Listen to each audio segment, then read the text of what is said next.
Bom, pessoal, bom dia.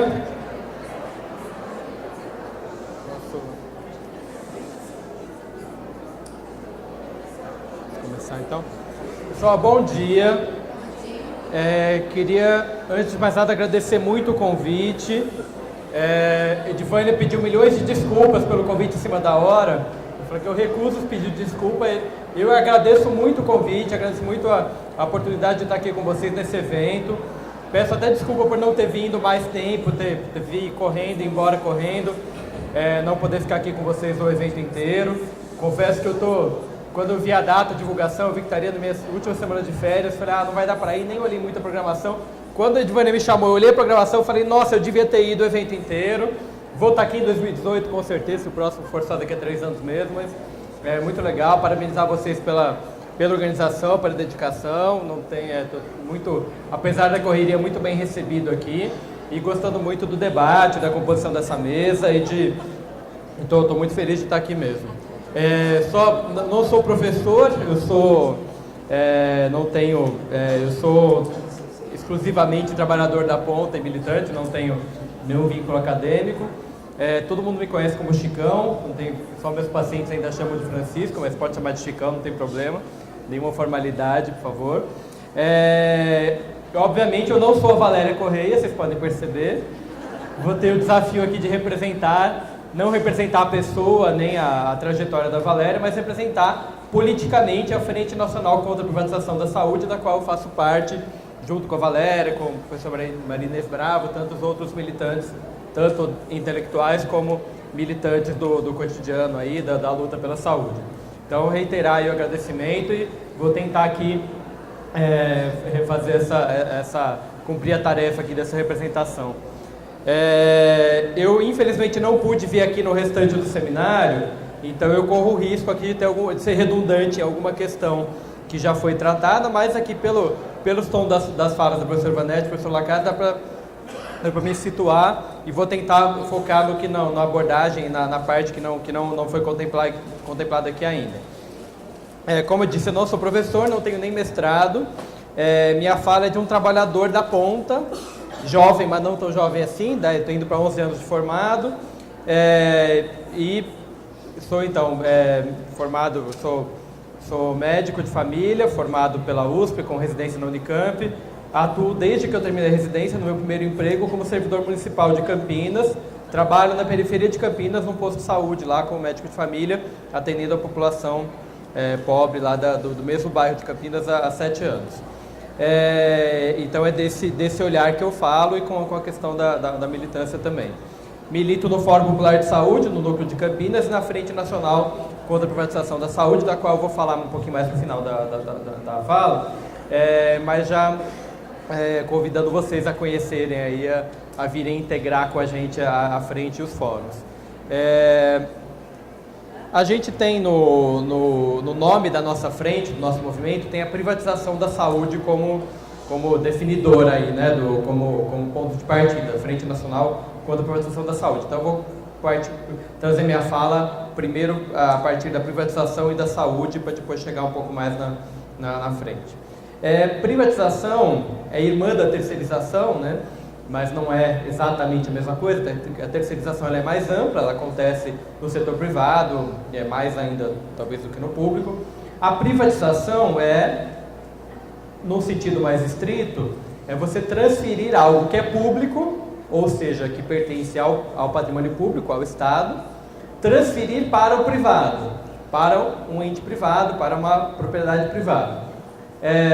Não vou me ater longamente no conceito, mas só para a gente lembrar o público, o estatal, e eu vou usar aqui como sinônimos, embora cada vez mais inventem público não estatal, esses neologismos aí que confundem um pouco, mas eu vou usar praticamente como sinônimo público e estatal.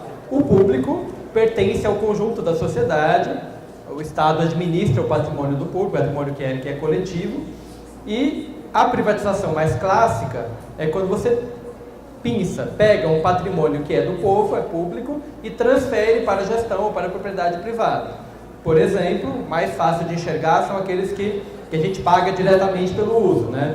Para vir de Ribeirão Preto para Franca ontem, passei por um pedágio aqui, o motorista me trouxe, passou por um pedágio, aquela rodovia pedagiada, ela é até o patrimônio estritamente pode até pertencer ainda ao Estado, mas ela é gerenciada, ela está sob a posse, sobre o gerenciamento de uma instituição privada, uma empresa privada, que em geral é daquelas próximas das empreiteiras lá que estão cheias de rolo aí, a gente sabe do quanto elas estão imbricadas aí com financiamento de campanha, com corrupção, tudo isso. Então, a privatização mais clássica e mais fácil de enxergar é uma empresa privada, ou seja, com seus sócios, seus proprietários, seus acionistas, que estão ali para obter lucro, porque ninguém está no capitalismo como proprietário de meio de produção, como proprietário de uma empresa para distribuir dinheiro aos outros, ele está ali para obter lucro, e ele obtém lucro usando para isso um equipamento que era público, que era que era patrimônio público. Mais fácil enxergar isso, então, na estrada, mais fácil enxergar isso na telefonia, que antigamente era o sistema Telebrás, que as empresas telefônicas eram públicas, hoje em dia elas são privatizadas, a gente paga muito mais do que pagava antes, e tem um monte de questões aí de como mudou o regime de trabalho dentro delas e tal. Hoje em dia está na moda de privatizar aeroporto, tem os riscos aí da privatização da Petrobras, de avançar mais e tal, mas a privatização, que eu não vou me alongar nisso, mas que a privatização mais clássica seria essa da transferência de um patrimônio público ao setor privado. A gente trabalha na frente não só contra, a gente tem uma posição muito clara, que nos define como nome do movimento contra a privatização da saúde, não só contra essa privatização explícita, mas também contra a privatização um pouco mais velada, disfarçada, que tinha gente, né, o Bresser chamava até de publicização, como se fosse, em vez de chamar de privatização que pega mal, você põe um nome que parece o contrário, mas não é. É você criar uma privatização um pouco mais disfarçada, que é, por exemplo, o tal do terceiro setor administrando equipamentos públicos. Você cria uma associação sem fins lucrativos, de pessoas muito boas, caridosas, que vão, de repente, administrar 40, 50 hospitais do Brasil afora, sem ganhar dinheiro com isso, sem lucro, porque afinal ela é boa, ela é filantrópica, ela é o público não estatal, como se isso fosse possível na sociedade capitalista. Então, existe uma privatização mais velada e que se manifesta, inclusive, pela adoção, ainda que dentro do público, como foi citado nas falas aqui dos professores, do professor Ivanete e do professor Lacaze, e a adoção dentro do público da lógica privada, que é a lógica de produtivismo, a lógica da meta, a lógica de você atender correndo, atender o máximo possível, fazer tantos indicadores lá de porcentagem disso, daquilo e tal, que é uma lógica que ela vem da administração privada e que cada vez mais é adotada no público, ainda que não corresponda diretamente a um aumento de lucro, de mais-valia, de produção de mercadoria, mas a lógica que permeia no público também é essa.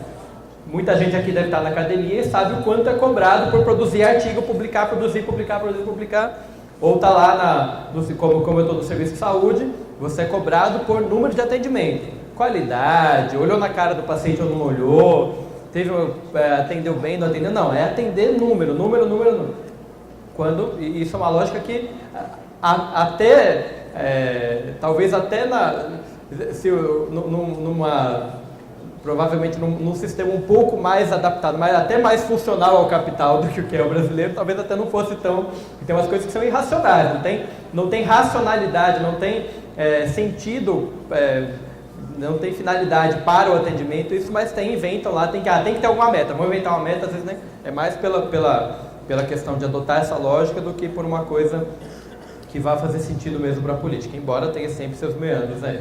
Então, a primeira questão que eu queria colocar é essa, de que a gente tem uma posição contrária a todas as formas de privatização, tanto a mais explícita quanto essas novas, que aí, mais para frente eu vou citar em detalhes, mas que cada vez mais se inventam novidades como uma empresa brasileira de serviços hospitalares, uma empresa que é brasileira, que é estatal, por enquanto, pelo menos, ela ainda não tem acionista privado, é capaz que algum dia venha a ter, só que ela qual que é a partir dos defensores dela, o que é supostamente a vantagem dela com relação à forma atual de gestão dos hospitais universitários, que ela veio principalmente para gerir o Hospital Universitário Federal.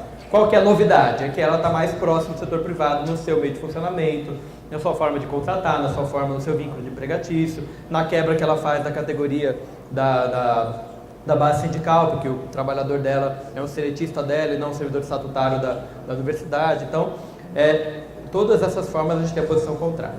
E aí falar um pouquinho sobre saúde. Todo mundo aqui sabe, todo mundo lembra lá, você fala de Constituição de 88, todo mundo lembra, saúde é direito de todos e dever do Estado, não é verdade? Aí é bom a gente lembrar um pouquinho o resto do parágrafo da Constituição, que fala que saúde é direito de todos e dever do Estado, garantida mediante políticas sociais e econômicas que visem a redução do risco de doença e de outros agravos e ao acesso universal e igualitário a ações de serviço. Então a gente trabalha na frente com uma concepção de saúde que vem aí da determinação social e que considera que saúde não é só acesso, é também acesso.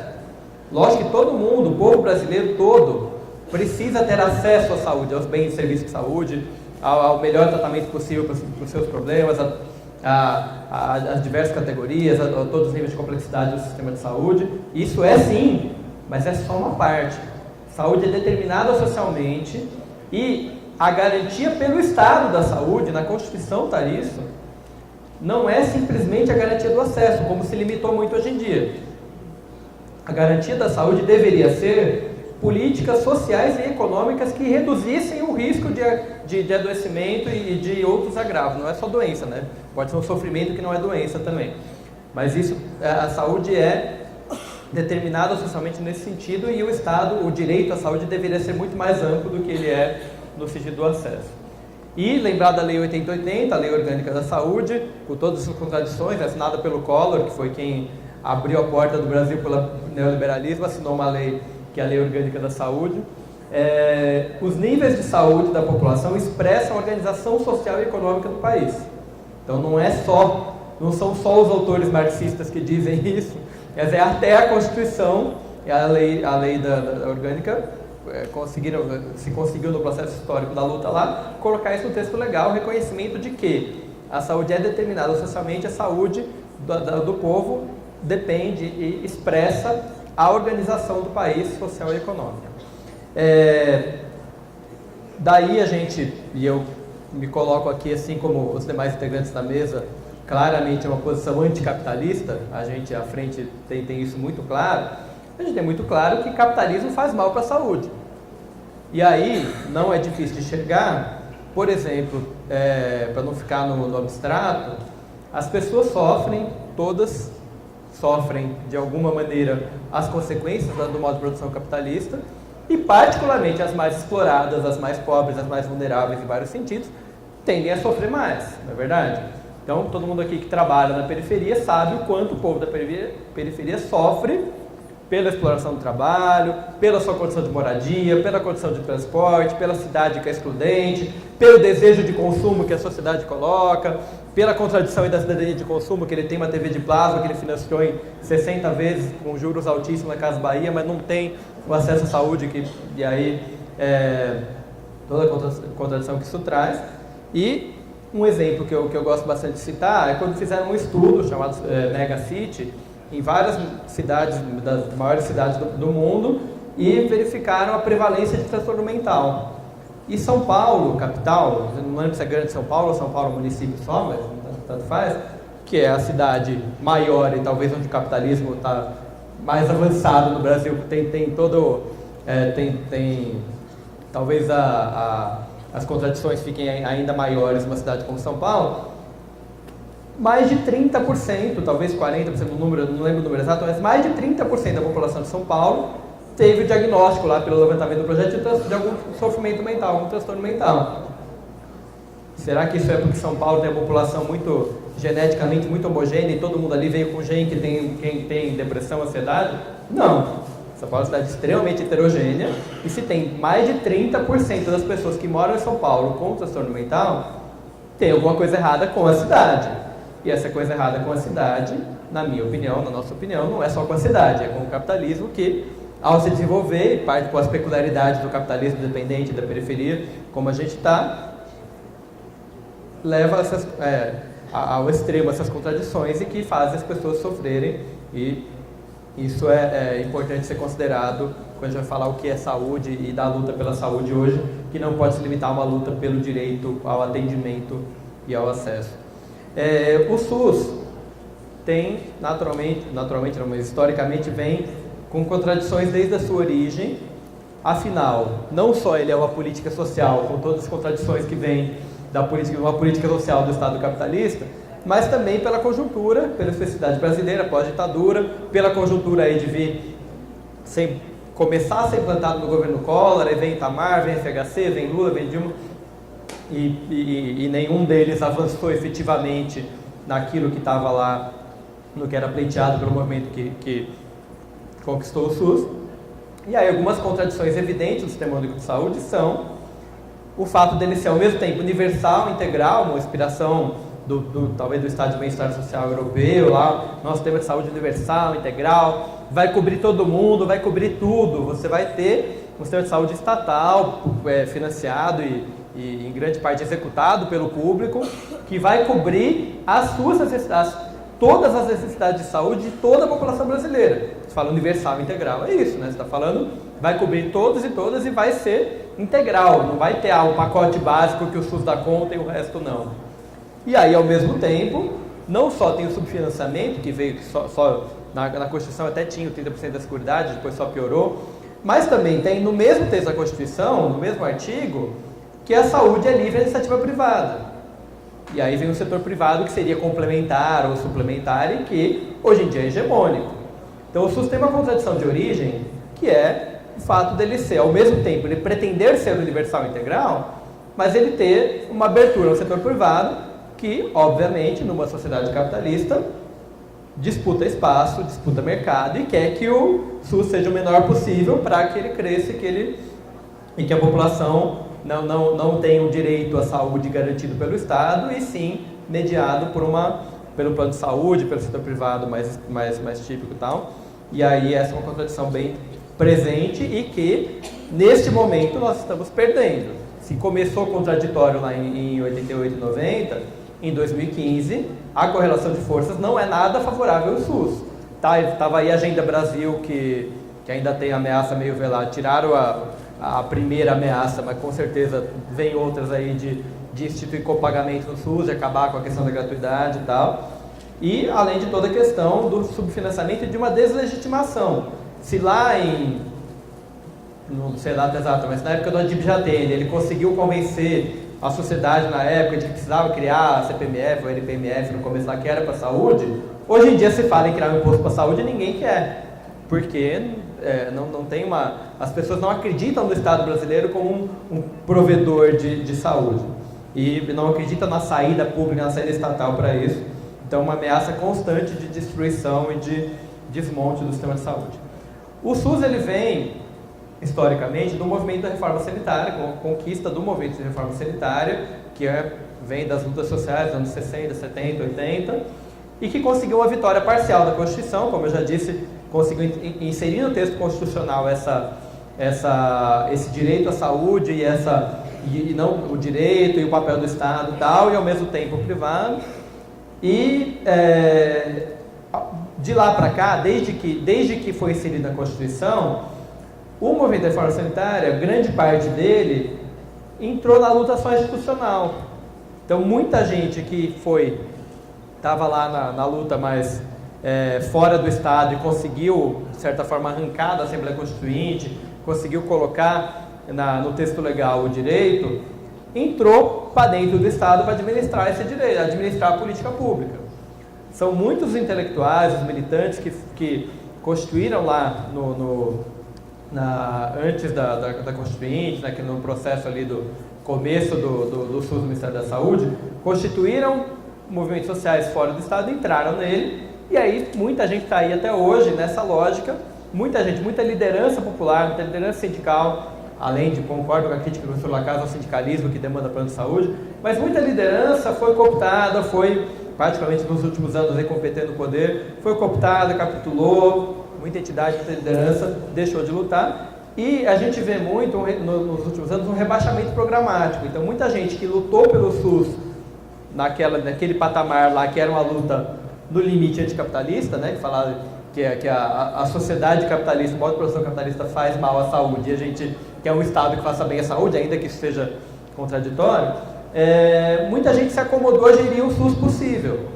estava num seminário ontem na USP, São Paulo, uma colega que foi contemporânea de uma estudante minha, falando, muita gente da nossa geração, tenho 11 anos de formado agora, muita gente da nossa geração está aí em algum cargo de gestão em alguma secretaria municipal, estadual ou mesmo no Ministério da Saúde, fazendo a gestão do SUS possível, não fazendo debate para além disso.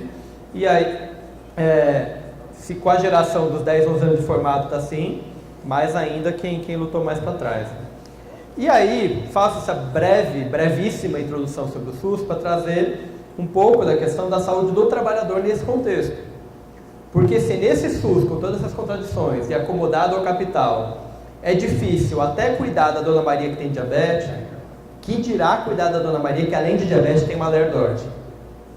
Que dirá enfrentar, se a gente cuidar da Dona Maria que tem diabetes, de alguma forma já tem algum problema ali, porque você já vai, se você quiser avançar no limite, olha, Dona Maria, para cuidar bem do diabetes dela mesmo, ela precisa poder fazer pausa no trabalho para comer de 3 em 3 horas. Opa, já cria confusão, que ela trabalha no telemarketing lá, não dá, né? Já cria alguma confusão.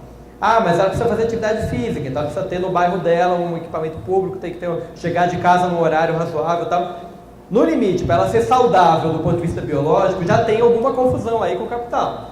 Porque se a Dona Maria morar no bairro nobre, chegar rapidinho no trabalho, chegar em casa cedo, tiver uma praça perto de casa, ela vai fazer exercício. Ela vai ter uma alimentação, vai ter acesso a uma alimentação mais saudável, potencial e tal. Agora, trabalhando na periferia, 3 horas de ônibus para chegar em casa, e você falar para ela fazer exercício, para ela se alimentar bem, fica mais difícil. Fala então para ela não passar nervoso no trabalho, aí mais ainda, né? Agora, a Dona Maria que tem uma lerdose, além do diabetes, não demanda só um enfrentamento pontual aí de uma política pública que podia ser melhor, mas demanda falar, olha, o ritmo de trabalho da Dona Maria tem que ser menor. Ela está assim porque o trabalho adoece ela, que ela vende a força de trabalho dela para o proprietário do meio de produção numa intensidade que é irracional, não é funcional nem para o capital, né? Porque acaba com a força de trabalho, acaba com o potencial de trabalho dela, porque ela fica doente. E a gente, na hora que eu como médico atendo a Dona Maria e percebo que a dor dela tem a ver com o trabalho, eu tenho que ser altamente subversivo ao falar, Dona Maria, a gente vai ter que mexer com o seu trabalho. Não só a gente não aprende isso na faculdade, da casa falou da época dele, mas da minha, não sei se melhorou ou piorou, mas com certeza não mudou muita coisa. Não só a gente não aprende, como a gente não tem, a priori, como médico, como trabalhador da saúde, não necessariamente como médico só, não tem a priori esse olhar de, nossa, essa pessoa que ela é uma trabalhadora explorada, o que está causando o problema de saúde dela é a exploração do trabalho. Eu não vou aqui dentro do consultório fazer a revolução e expropriar os meios de produção, mas eu preciso falar para ela, eu preciso ajudar ela de alguma forma a enfrentar isso.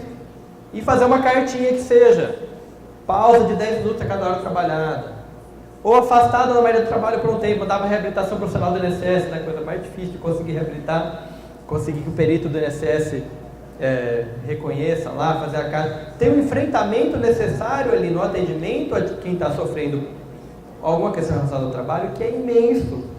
E que, se até cuidar de diabetes nesse estado brasileiro do jeito que ele é difícil, que dirá cuidar da lerdose, que dirá cuidar do sofrimento psíquico relacionado ao assédio moral no trabalho. É muito difícil e muitas das medidas, eu falei um pouquinho, vou me contradizer, né? Falei um pouquinho no começo que muitas das medidas da terceirização, da meta e tal, acabam não fazendo sentido, algumas delas fazem. Que na hora que você obriga o trabalhador a atender o mais rápido possível, você está querendo que ele seja o mais alienado possível, que ele seja o mais apertador de parafuso possível, mas na lógica taylorista lá, que ele só seja pago para trabalhar, não para pensar, não é verdade? Então, muitas das metas, dos modelos de gestão aí neoliberais e da gestão privada mesmo na esfera pública, tem a ver sim com não te deixar problematizar o capital e não te deixar fazer o enfrentamento necessário aí. O sistema me pede, então, no dia a dia, para eu tratar só o diabetes da Dona Maria. No máximo, para eu perceber que ela está com dor no ombro, dar o nome biológico a uma coisa, tendinite, síndrome do impacto do ombro, tendinite tô de férias, nem lembro o nome dos tendões, a tendinite lá do subespinhoso, ainda bem que eu tô de férias, não pegava mal.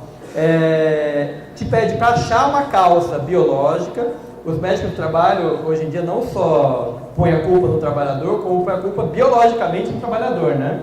A gente vê muita lógica lá. Não, ele está com uma dor, eu tenho que procurar uma causa biológica. Só na hora que eu excluir a doença mais rara possível, um reumatismo e tal, aí que eu vou pensar que pode ser uma coisa do trabalho. Quando deveria ser o contrário, né? É muito mais prevalente, muito mais frequente a pessoa ter uma tendinite por uma alerta, por um risco ocupacional, do que ela ter uma artrite reumatoide que por acaso se manifestou só no ombro, ela está com dor só do lado direito e tal. Então a exclusão deveria ser a causa biológica num quadro que tem a prevalência que tem uma lerdorte, por exemplo. Mas a gente aprende o contrário, né? A procurar o biológico e também, além de pôr a culpa assim, falar, não, ela está com dor, ela deve ser muito sedentária, tem que ir para academia, por isso que ela está com dor no ombro, né?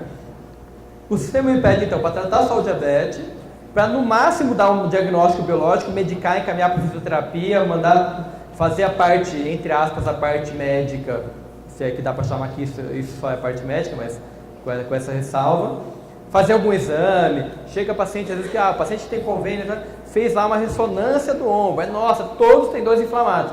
O que o ortopedista falou? Que tinha que fazer fisioterapia.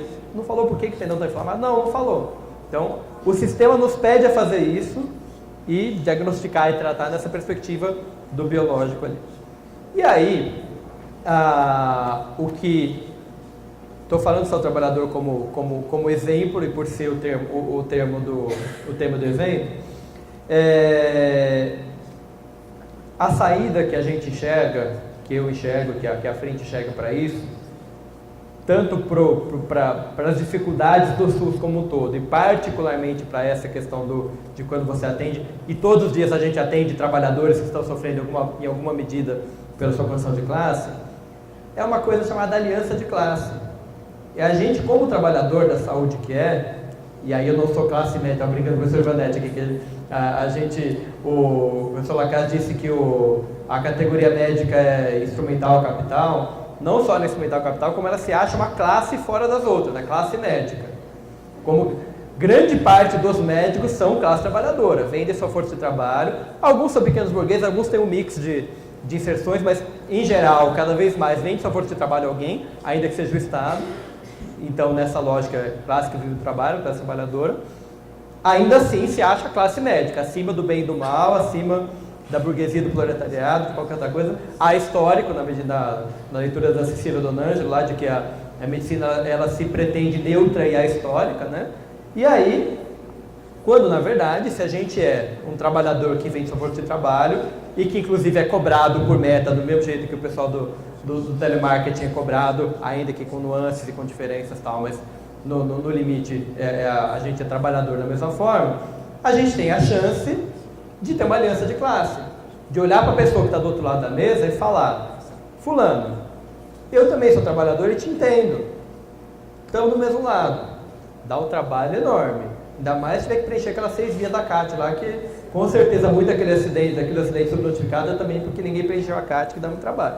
Dá muito trabalho, um enfrentamento enorme, mas é a saída que a gente enxerga para enfrentar os desafios aí do SUS como um todo e da saúde trabalhador em particular. Gosto de contar alguns casos para ficar, e aí, só para não esquecer, essa aliança de classe, essa consciência de classe, que eu acho que é possível, o trabalhador médico é ainda mais difícil que a maioria das categorias da saúde, mas acho que não é um caso perdido, não devemos abrir mão de disputar consciência de classe da categoria médica, mas os trabalhadores da saúde como um todo também, acho que a gente tem que avançar nisso. E aí, voltando um pouquinho para o diálogo com a privatização e com a terceirização, eu acho que tem muito mais disputa de um servidor estável que pode enfrentar o empregador dele, que é o Estado, do que de alguém que está lá terceirizado pela OAS com a corda no pescoço e que, se não cumprir a meta ou que se questionar muito, é mandado embora ou é transferido de lugar e tal. O médico ainda tem o privilégio de ainda ter pleno emprego, né? Ainda assim, a gente não gosta de ser mandado embora ou de ter que receber assédio moral e ir para outro lugar e tal. Em geral, fica quietinho quando é terceirizado, e aí a defesa do concurso público e do regime estatutário tem a ver com isso, com a questão de de poder fazer essa aliança, poder se organizar, que é fundamental. Uma coisa é eu no meu consultório, vou chegar na parte aí da frente, professor, uma coisa é eu no meu consultório, individualmente, que é a aliança de classe com o usuário que está na minha frente. Já é muita coisa, mas ainda é pouco. Acho que muito mais importante é como movimento, como entidade, como coletivo, os médicos, os trabalhadores da saúde de Campinas como um todo, conseguirem se organizar, seja pelo sindicato, seja eu particularmente sou da oposição sindical, né? Não do sindicato, de alguma forma organizar os trabalhadores em conjunto e nisso se enxergar uma aliança de classe com os movimentos sociais como um todo, como os sindicatos trabalhadores, aí acho que essa é uma perspectiva mais interessante. Gosto de contar casos para deixar um pouquinho mais concreto. Então, um amigo meu conta um caso, trabalhador médico, trabalhador de uma OS lá em São Paulo. Ele conta que está lá, primeiro mês que ele está lá trabalhando no posto de saúde, lá acho que é em Heliópolis, na periferia de São Paulo, trabalhando terceirizado pela OS, agenda lá, paciente de 15 minutos, tem que atender correndo, meta, tudo aquilo e tal.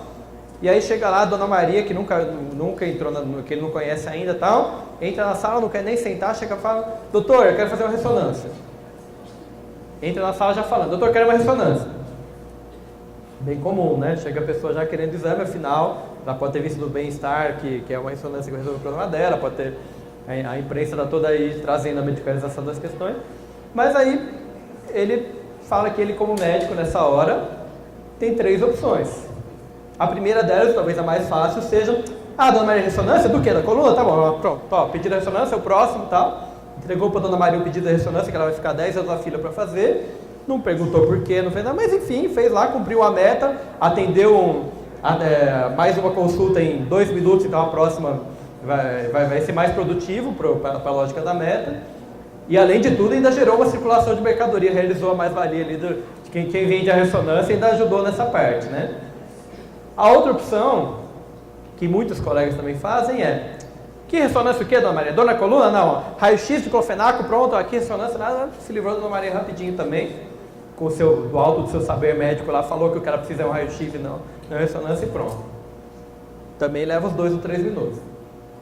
Talvez um pouquinho mais para convencer a Dona Maria de que o raio-X não é ressonância, mas enfim, se livra dela rapidinho. Ou a terceira, que foi o que ele fez, que é falar: Dona Maria, senta um pouquinho, como que é, onde está doendo, quanto tempo faz, o que está acontecendo e tal. Aí a Dona Maria fala para ele: doutor, tenho essa dor faz 23 anos. Aí minha vizinha fez a ressonância, descobriu que ela tem hernia de disco, então acho que eu tenho isso também e tal, por isso que... Dona Maria, 23 anos? Mas assim, tem alguma outra coisa acontecendo, faz tempo, ela já deve ter feito vários exames, circulado muito pelo sistema de saúde até cair nele, mas como que é, tem alguma outra coisa acontecendo? Então, eu também tenho dor quando tem relação. Faz tempo, faz 23 anos. Não, e como é que estão as coisas em casa? Está trabalhando? Não trabalho, dando de casa? Como é que estão as coisas em casa? Descobriu uma violência doméstica gravíssima. Há 23 anos ela apanhava quase todos os dias do marido. E ela somatiza, medicaliza, buscando a ressonância. A gente vê isso o tempo inteiro, gente. O tempo inteiro chegam Donas Marias pra gente, pedindo exame, pedindo remédio, pedindo diagnóstico médico para aquilo que elas têm, que é o sofrimento que vem de alguma opressão, seja a exploração do trabalho, seja a violência doméstica, seja a cidade que é excludente, então, tudo junto, mas afinal vem da nossa sociedade com as suas contradições e com o que ela causa para a classe trabalhadora, causa para todo mundo de alguma forma, particularmente para a classe trabalhadora e para suas frações mais exploradas e mais precarizadas aí. Rapidamente, sei que tem pouco tempo já, a outra Dona Maria que chega para mim vem me contar, uma senhora de 60 e poucos anos, negra, analfabeta, trabalha ganhando salário mínimo como copeira numa escola que fica a 2 horas de ônibus de onde ela mora, vem me contar assim, toda tímida, toda quietinha e tal: doutor, sabe aquele ônibus que caiu do viaduto? Eu tinha visto a notícia, tinha caído um ônibus de um viaduto, machucou, morreu gente e tal. Então, doutor, eu estava nele, indo trabalhar. 5 horas da manhã, indo do ônibus trabalhar, tá ela lá, o ônibus cai no viaduto, ela nem machucou nada de muito grave, mas sofreu um entorse no ombro, ficou com uma dor forte no ombro, não conseguiu mais trabalhar, veio para mim inicialmente para fazer a CAT, que lá em Campinas é descentralizada, faz a CAT, o centro de trabalho dela e tal.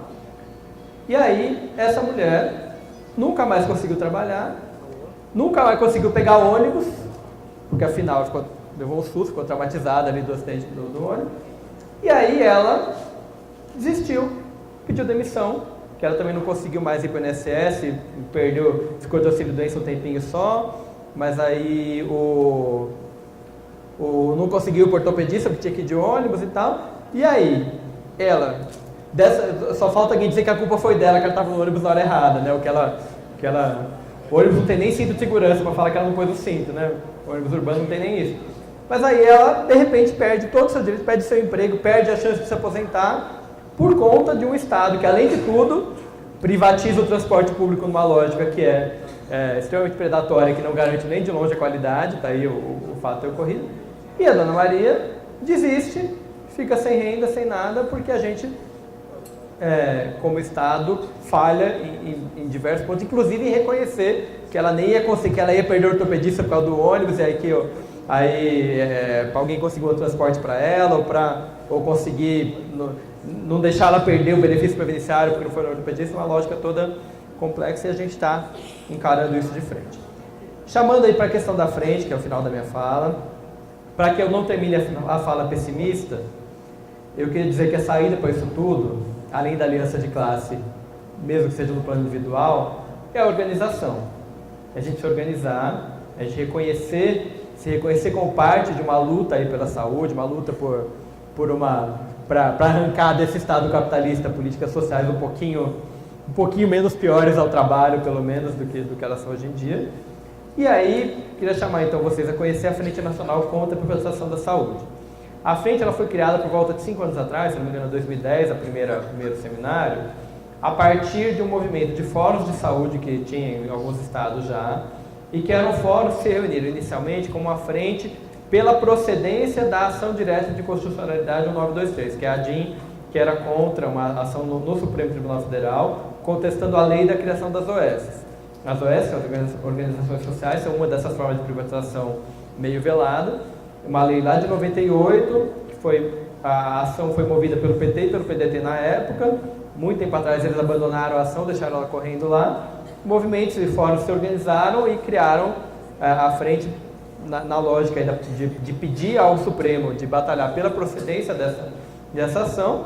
Acabou, a ação perdemos a ação agora no começo desse ano, mas a partir daí se criou um movimento grande com fóruns estaduais de saúde, fóruns regionais, Brasil afora, tem mais de 20 estados que tem alguma organização da frente, tem gente aqui de vários deles inclusive, e que tem feito todos os anos, então, um seminário nacional grande por ano. A gente teve um seminário no Rio, no final de março, com mais de 600 pessoas, e tentado fazer, na medida do possível, aí, pelo nosso tempo histórico que não ajuda, tentado manter viva uma articulação e retomar a luta pela reforma sanitária original, uma luta que não se limite a brigar pelo acesso à saúde ou por uma medida pontual como mais médicos, lá que muita gente defende como se fosse uma grande novidade e não é. E sim uma luta mais de fundo, articulando a luta pela saúde, pelo direito à saúde e contra a privatização, com lutas mais amplas e com as lutas contra o capital, as lutas da classe trabalhadora. A gente tem na frente um seminário anual e tem uma organização permanente ao longo do ano, seja pelos espaços virtuais, tem um colegiado que eventualmente se reúne presencialmente, uma vez ou duas por ano. A gente tem uma posição muito clara contra todas as formas de privatização, e a gente enumera para não ter dúvida. Então, as OS, OCIPs, a EBSER, que é a empresa que está nos hospitais, novidades como o Instituto Nacional de Saúde Indígena, que está sendo criado na forma de serviço social autônomo, que é mais uma das modalidades esquisitas de híbrido entre público e privado, que é mais uma invenção aí de, entre aspas, público não estatal. Ele é público quando convém, é privado quando convém. Parcerias público-privado, todas essas, que é uma posição muito enfática contra todas essas formas. Mas a gente tem, já nesse processo, desde 2010, e com o acúmulo aí de ter seminário todo ano, e ser bastante heterogêneo, tem bastante gente, tem muito estudante, muito trabalhador da ponta, tem várias entidades, alguns partidos e muitas entidades nacionais compõem a frente. A gente foi ao longo desses anos, para além de que às vezes é uma crítica que a gente ouve, você só contra a privatização, mas você só a favor do quê? tem toda uma lista de bandeiras que nós somos a favor, e que não se limitam à questão do modelo de gestão, que foi a gênese da frente. Então, a frente tem hoje em dia posição sobre financiamento, posição sobre saúde mental, posição sobre saúde do trabalhador, sobre diversos aspectos aí da saúde, e que a gente, tanto lá na 14ª Conferência Nacional de Saúde, a gente conseguiu fazer uma intervenção grande da frente em todo o espaço da conferência e tal, e que a gente tem a pretensão, talvez o nome até da frente hoje em dia seja inadequado porque ela pretende fazer, mas isso faz parte do processo histórico, de resgatar então a reforma sanitária original, que é uma reforma sanitária anticapitalista, uma reforma sanitária que entende, que reconhece e pretende enfrentar estrategicamente o limite, e que a gente tem que, no horizonte estratégico de longo prazo, superar o capitalismo e não se conformar a ele, o que muita gente parece ter esquecido, se conformado. A gente então atua em diversas esferas, a frente está inserida sim em espaços institucionais, como conselhos e conferências. Eu particularmente estou no segundo mandato já como conselheiro municipal lá em Campinas. Tem gente que está inserida, o Érico lá de Minas é relator geral da Conferência Estadual de Minas. Tem gente que está sim nos espaços de uma forma burocrática, um monte de entidades e tal, mas não se limitando a eles. É uma crítica muito forte de que não adianta você entrar num conselho, na conferência, ir lá disputar uma proposta e tal, e ganhar uma proposta como a gente lá em 2011, a Conferência Nacional de Saúde, derrotou a EBSER. É importante que a Conferência Nacional de Saúde fale que não tem que ter EBSER? É importante, mas não é suficiente, porque dias depois da conferência, a Dilma assinou a lei da EBSER. E aí, o Congresso aprovou e a Dilma assinou. Então, não basta a disputa institucional, ela é parte do processo, tem hora que ela é mais importante ou menos, de acordo com a conjuntura, mas não se limita. Então, a gente está não só nos conselhos, nas conferências, no judiciário também, com a DIN contra a EBSER, com várias outras medidas, mas também com o Ministério Público, articulando com parceiros possíveis do Ministério Público, mas também na rua, nos atos aí, onde eles aconteçam, se alinhando com o MTST, com o Movimento Passe Livre. Então, quando lá em junho de 2013 a gente estava bastante envolvido nisso, mesmo no movimento contra a Copa. São Paulo tem uma experiência interessante no posto popular de saúde junto com o MTST, então uma ocupação do MTST, e lá fazer um posto popular de saúde, que não é um posto de prestar assistência à saúde, mas sim uma forma do pessoal de estudante, trabalhador da saúde, conversar com o pessoal da ocupação e levantar e organizar demandas da saúde do povo da ocupação. Então, é bastante heterogêneo, tem espaço para crescer e para ter fóruns onde não tem ainda. Vocês estão convidadas a construir e procurar o fórum onde já existe, ou construir onde não existe ainda. O fórum pretende ser, em cada local é de um jeito, mas pretende ser uma articulação das entidades e movimentos e militantes de cada local. Então, não tem um formato pré-estabelecido. Vamos montar uma reunião aqui em Franca, fazer o fórum de saúde aqui e tal, aí chama o sindicato sapateiro, chama o pessoal aqui que saiu do seminário, junta estudantes do acadêmico, DCE, sindicato que está afim e tal, e faz um movimento. Então essa é a ideia. E chamar você então para conhecer. A gente vai ter reunião aqui hoje às 17 horas, do jeito que a Edvânia falou, parece que é uma reunião da frente, que vai ter só o pessoal da frente. Não, reunião para a apresentação da frente, para todo mundo que quer conhecer, conversar sobre a conjuntura da saúde no seu local, construir alguma coisa junto, vir conhecer o nosso pessoal, deixar contato, pegar o contato ali a gente tem página no Facebook, e-mail, tudo, vou deixar, até pedir para colocar na tela depois, para vocês virem integrar, porque a gente acha que não tem outra saída senão a gente se organizar e lutar, ainda que a conjuntura não esteja nada boa, mas talvez, principalmente porque ela não está nada boa, a gente não só tem que estudar, debater, vir para seminário, ler os clássicos, mas tem que principalmente sair daqui animado para continuar conversando e se organizar e lutar junto, enxergar mais semelhanças do que diferenças entre nós aqui. Afinal, todo mundo aqui, que eu saiba, é da classe